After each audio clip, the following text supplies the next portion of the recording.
Comment sécuriser la montagne? C'est notre une francophone.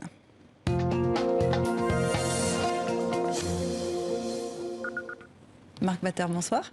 Bonsoir. Au printemps, vous deviendrez peut-être l'alpiniste le plus âgé à gravir le toit du monde sans oxygène, à 70 ans. L'Everest, vous connaissez bien. On va vous voir tout de suite au sommet de l'Everest. C'est votre première ascension. C'est un grand souvenir. Exactement 22h29 minutes que tu es parti. À toi.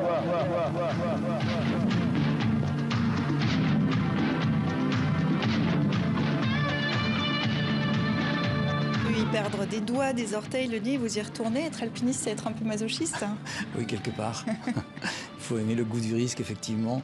Mais effectivement, ces images, j'avais fait un panoramique au sommet de l'Everest, alors qu'il y avait des gens au sommet de l'Everest qui étaient partis 3 jours avant. Et moi, je suis arrivé une demi-heure après eux. Et donc, j'ai eu des témoins au sommet de l'Everest.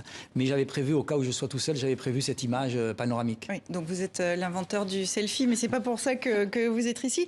Là, vous allez partir au printemps, mais déjà en novembre, vous allez ouvrir une voie pour contourner l'Icefall. L'Icefall, c'est cette cascade de glace entre le camp de base et le camp 1 sur la voie sud de l'Everest. Pourquoi vouloir sécuriser une nouvelle voie? Il n'y en a pas assez sur l'Everest déjà? Non, parce que ce passage que j'ai déjà fréquenté plusieurs fois, mais depuis 1992, je me suis bien juré de ne pas y remettre les pieds. La photo que l'on voit à l'écran, c'est le Mont Blanc du Tacul.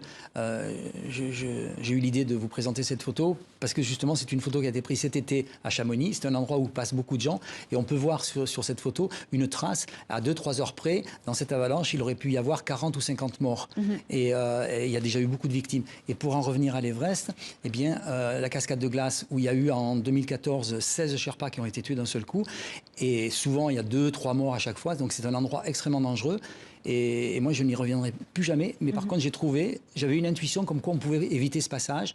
Et je l'ai trouvé grâce à un de mes sponsors qui m'a permis d'aller faire un tour en hélicoptère, de vraiment repérer un passage. La sécurité, c'est vraiment ce qui vous intéresse avec la montagne. Mais pour garantir la sécurité, est-ce qu'il ne faudrait pas tout simplement réduire l'accès à la montagne, à la haute montagne? Non, je ne pense pas.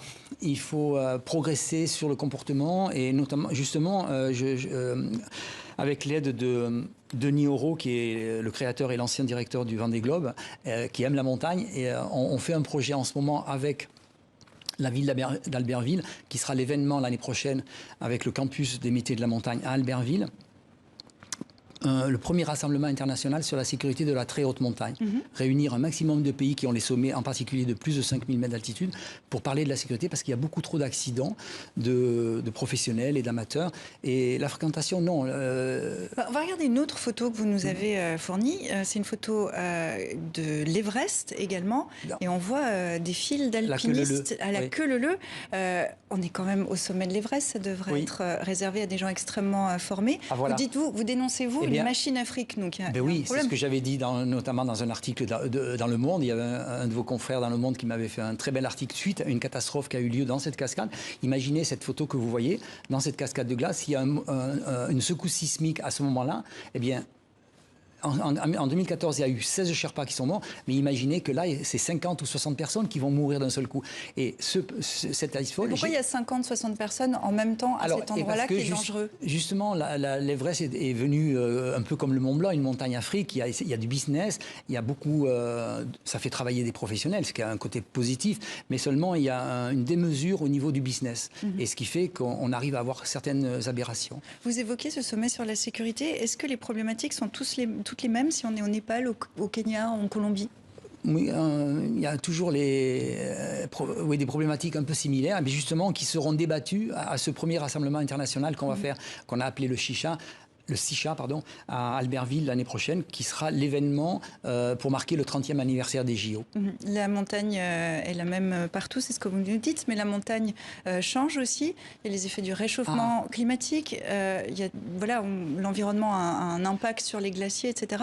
Est-ce que ça ne serait pas ça, aujourd'hui, en 2021, le principal combat qu'il faudrait mener? Alors, c'est un combat très important. C'est pas le vôtre? Non. Si, bien sûr, j'en fais partie.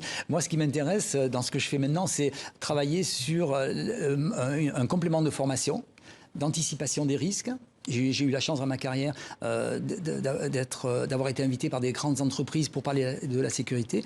Et c'est l'entreprise qui m'a permis de voir que nous, guides, on avait beaucoup de lacunes au niveau de la sécurité. On est des très bons alpinistes, mais sur la sécurité, l'entreprise nous a beaucoup appris. Et vous allez donc aller sécuriser cette voie sud, sur le sud de l'Everest. Vous partez en novembre et vous tenterez une ascension au printemps prochain. Marc Battard, merci beaucoup d'être venu dans 64 minutes. Merci beaucoup.